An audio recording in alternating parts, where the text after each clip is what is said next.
छोट्या सुनबाई, तू आराम करत आहेस का? असं म्हणत आत्याबाई तशाच न विचारता तिच्या खोलीत शिरल्या. त्यामुळे सोनाली थोडीशी घाबरली आणि पटकन उभा राहिली. आत्याबाई सोनालीकडे बघत म्हणाल्या की, सुनबाई, तुझ्या माहेरकडून काय काय सामान आणलं आहे? तू तर मला दाखवलं पण नाही. सोनाली विचार करते की आत्याबाई काय विचारत आहेत. सोनालीची सासू किचनमध्ये काहीतरी काम करत होती. सोनालीची मोठी जाऊ बाथरूममध्ये कपडे धुत होती. सोनालीच्या शेजारी एक मोठी बॅग होती. ती बॅग आत्याबाईंनी स्वतःच्या हाताने खोलली आणि सगळं सामान बेडवर पसरवलं आणि म्हणाल्या की, छोट्या सुनबाई, हे काय आहे? हे कपडे काय मोलकरणीसाठी तुझ्या आईने पाठवले आहेत का? पण ह्या घरात तर मोलकरीणच नाही. तुझे सासू फार कंजूस आहे. ती घरात विनाकारण कशालाच पैसे घालवत नाही. त्यामुळे या घरात मोलकरीण नाही. या घरातल्या सुनांना सगळं काम करावं लागतं. सोनालीला आता खूप रडू येत होतं. आत्याबाई एक एक साडी हातात घेऊन त्याला नावं ठेवत होत्या. यातील काही कपडे सोनालीचे होते आणि काही कपडे तिच्या आईने स्वतःच्या बजेटच्या वरती जाऊन पण काही साड्या खरेदी केल्या होत्या. कारण सासरी गेल्यानंतर कोणी पण तिला एवढ्या हलक्यातील कपडे आणले म्हणून बोलू नये. पण हिथं तर आत्याबाई प्रत्येक कपड्याला नावं ठेवत होती. सोनाली स्वतःचं रडणं कंट्रोल करत होती, परंतु ती कंट्रोल करू शकली नाही आणि तिच्या डोळ्यातून घळाघळा अश्रू येऊ लागले. तर आत्याबाई तोंड वाकडं करत म्हणाल्या की, अगं सोनाली, मी तुला असं काय म्हणाली की तू लगेच गंगा आणि यमुना वाहू लागली आहेस? तेव्हा सोनालीची सासू सोनालीसाठी चहा आणि बिस्किट घेऊन सोनालीच्या खोलीत आली होती आणि तिची सासू रुक्मिणीताई म्हणाल्या की, हे घे सुनबाई, हे चहा आणि हा बिस्किट पुडा खाऊन टाक. संध्याकाळच्या 4 वाजले आहेत. तुला भूक लागली असेल. सोनाली म्हणाली की, आई, तुम्ही कशाला त्रास घेतला? मला आवाज दिला असता तर मीच किचनमध्ये आली असती. रुक्मिणीताई हसत म्हणाल्या की, अगं सुनबाई, तू आत्याबाईसोबत गप्पा मारत होती, त्यामुळे मी इथेच तुझ्यासाठी चहा घेऊन आली. पण हे सुनबाई, सगळे कपडे असे बेडवर का पसरवले आहेत? तू काहीतरी शोधत होती का? तुला काय सापडत नाही? तुला कशाची गरज असेल तर मला किंवा तुझ्या जावेला मागू शकते. सोनाली बोलायच्या आधीच आत्याबाई म्हणाल्या की, अगं काही नाही ग वहिनी. रुक्मिणी, तुझी सून मला तिचे कपडे दाखवत होती, पण मला हे कपडे अजिबात आवडले नाहीत. आपले कपडे क्वालिटीचे असतात, परंतु मला ह्यातील एक सुद्धा कपडा क्वालिटीचा दिसत नाही. रुक्मिणीताई थोड्याशा हसल्या आणि म्हणाल्या की, हा ताई, तुम्हाला दुसऱ्यांची पसंत आवडत नाही. तुम्हाला सगळं क्वालिटीचेच लागतं. सोनाली, हा चहा पिल्यानंतर हे सगळं सामान व्यवस्थित ठेवून दे आणि नंतर छान तयार हो. आज माझी बहीण डिनरसाठी येणार आहे. तेव्हा आत्याबाई म्हणाल्या की, अगं बहिणी, तुझ्या माहेरची बघेल तेव्हा तोंडवर करून इकडे खायला येत असतात. आधी हे सगळं बघण्यासाठी माझी आई होती, परंतु आता तू माझ्या भावाचे पैसे तुझ्या माहेरच्या नातेवाईकांसाठी किती खर्च करत असेल, देव जाणे. तेव्हा रुक्मिणीताई आत्याबाईला काहीच म्हणाल्या नाहीत, फक्त त्या आत्याबाईकडे बघून थोड्याशा हसल्या. रुक्मिणीताई गप्प बसल्या म्हणून त्याचा फायदा घेऊन आत्याबाई अजून म्हणू लागले की, मी एवढे सिरियस होऊन तुला बोलत आहे आणि तू फक्त माझ्याकडे बघून हसत काय आहेस? रुक्मिणीताई म्हणाल्या की, शांत आहे, कारण मला कारण असताना सुद्धा घरात भांडणे नकोत. पण याच्यासाठी माझ्याकडे फक्त एकच उत्तर आहे. जर माझ्या नवऱ्याच्या नातेवाईक महिना येऊन इथे राहत असतील तर मी माझ्या नातेवाईकांना एक दिवस डिनरसाठी बोलवू शकते. रुक्मिणीताई आत्याबाईच्या डोळ्यात डोळे घालून बोलत होत्या, पण आत्याबाईला जोपर्यंत त्या काय म्हणाल्या ते समजत नाही तोपर्यंत रुक्मिणीताई तेथून निघून गेल्या. आत्याबाईला जेव्हा समजले की रुक्मिणीताई काय म्हणाल्या, तेव्हा त्या पाय आपटत सोनालीच्या खोलीतून बाहेर गेल्या आणि रुक्मिणीताईच्या बोलण्यामुळे सोनाली हसत होती.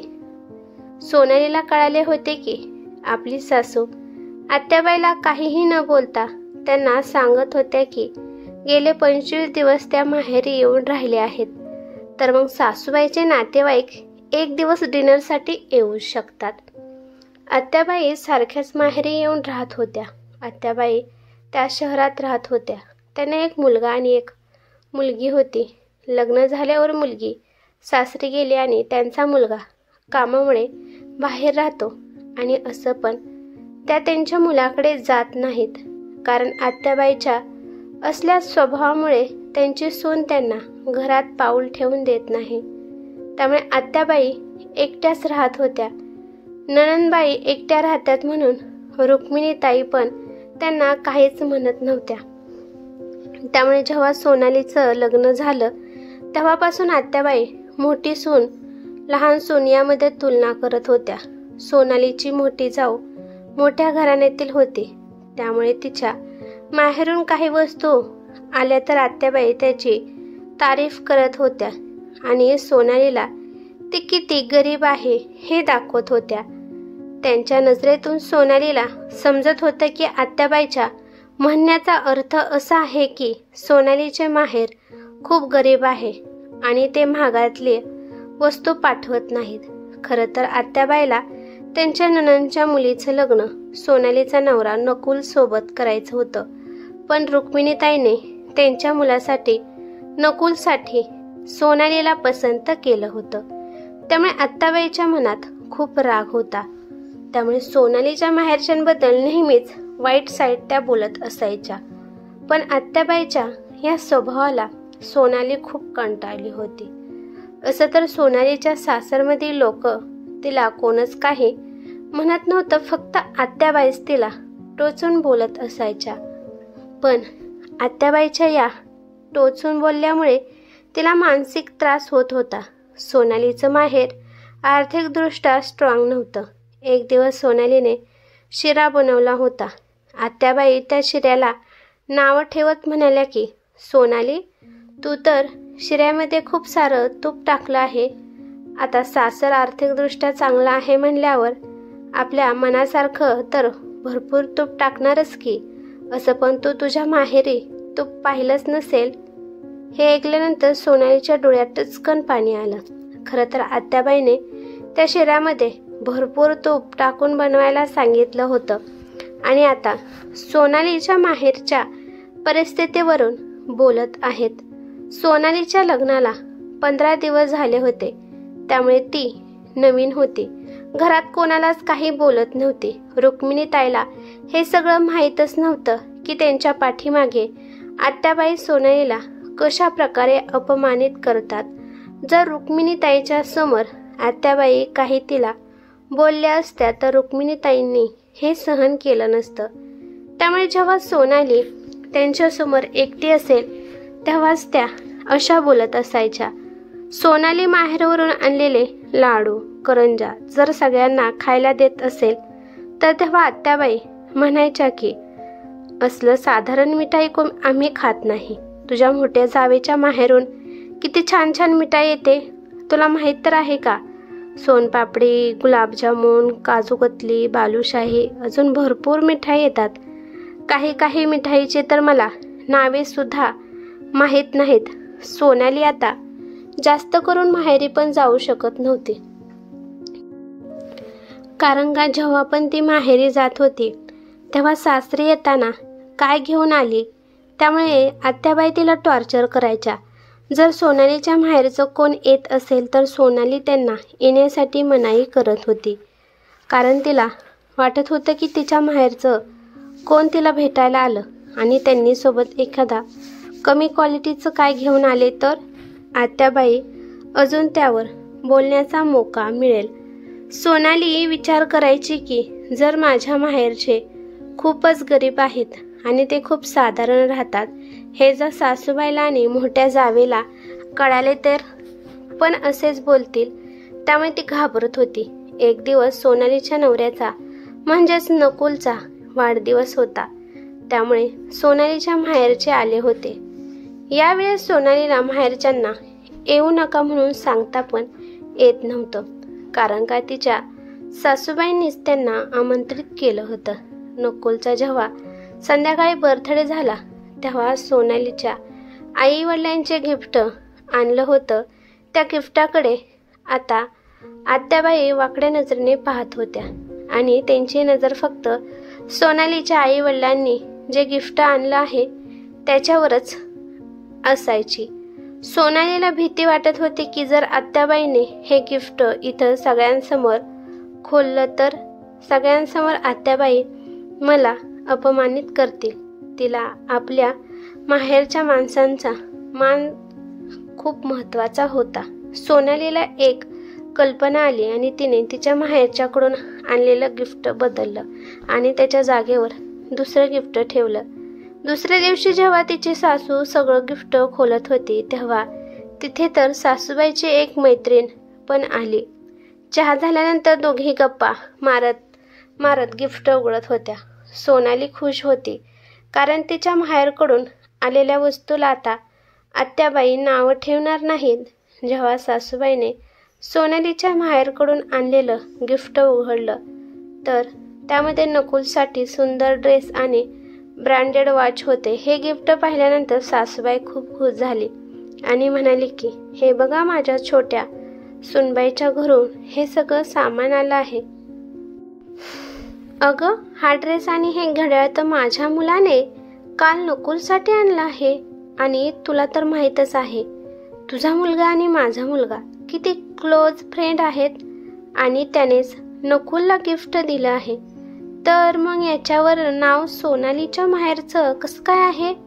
हे सगळं ऐकून सासूबाई आश्चर्यचकित झाल्या.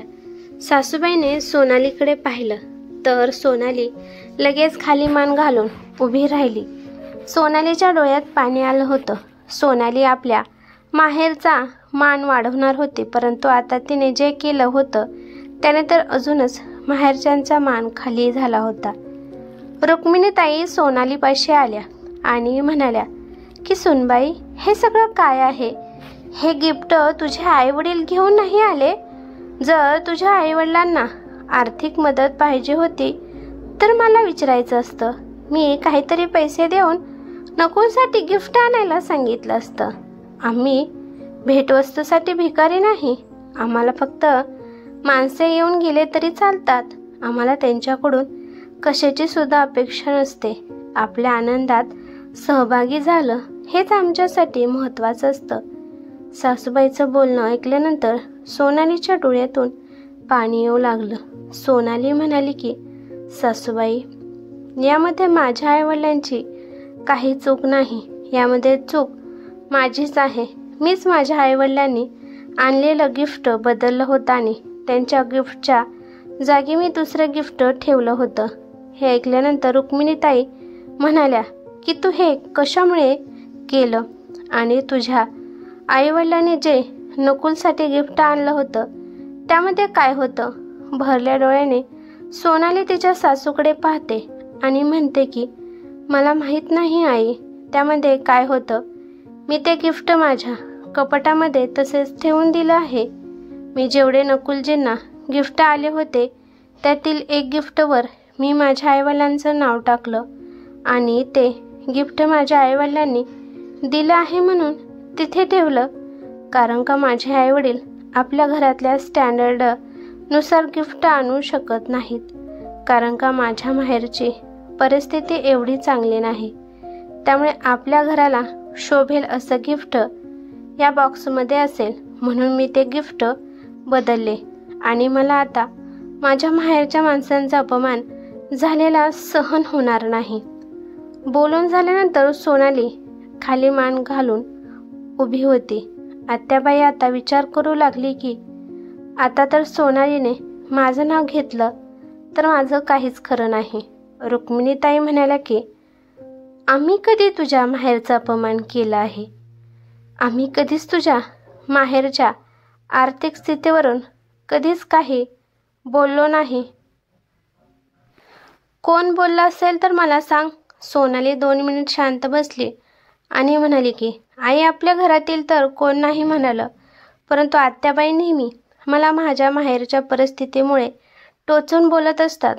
आत्याबाई मोठ्या जावेच्या आणलेल्या सामानाला कौतुकाने बोलतात, परंतु तुम्ही कोण जवळ नसताना आत्याबाई माझ्या माहेरकडून आलेल्या सामानांना नावं ठेवतात.